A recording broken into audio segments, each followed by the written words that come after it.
Currently we are doing turtle nest monitoring along the Port Honduras Marine Reserve coastline, so focusing on that stretch of beach stretching all the way from Punta Y Cacos to Monkey River, which is approximately 14 miles.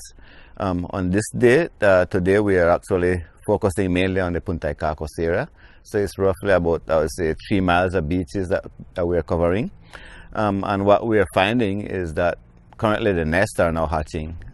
So far for today we have found 9 nests that have hatched, averaging about 120 hatchlings per nest. So well over 1,000 hatchlings have been released back into the sea from today's visit.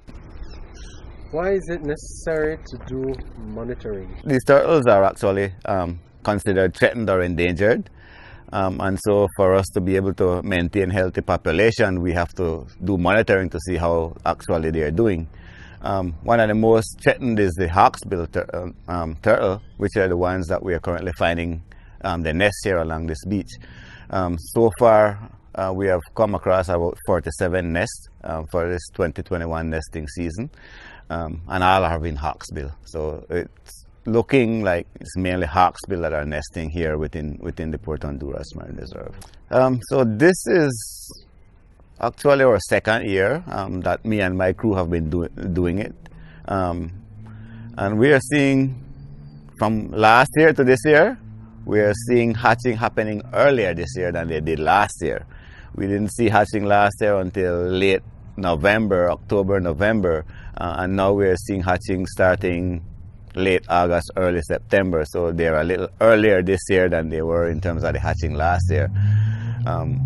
What we did see last year were more predation that we are currently seeing this year. So far we have only lost 2 nests, while last year we had well over almost a dozen nests that were predated. So from what we're seeing, everything is varied from year to year in terms of the number of turtles coming to the beach to nest, and the number of nests being predated, and actually the number of hatchlings coming out of each one of those nests. I think we are seeing much better results this year than we saw last year in terms of the hatching from the nest. From what we are seeing from the 9 nests that have hatched thus far, we have checked, they are averaging about 120 hatchlings per nest. So that's not bad at all. I mean, when you look at the number of eggs, some nests are like 130 eggs, 140 eggs, and you're getting 120 hatching from that. I think that's an excellent success rate, in my view. Some of the other things that we're seeing is that some of the eggs just didn't hatch, probably not fertile enough, and then some were destroyed by roots, getting into the nest and destroying some of the eggs, but not a whole lot compared to like the previous year. We saw a lot more nests being destroyed by roots last year than we are currently seeing this year. And then last year again we had a lot more nests that were impacted by water inundation because of a lot of rains, and then we had the threat from a couple of storms. We lost several nests to inundation. So far we haven't lost any yet. We'll see how it goes for the rest of the monitoring season.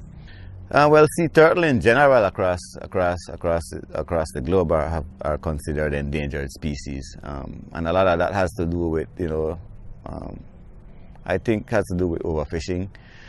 But it's not just that.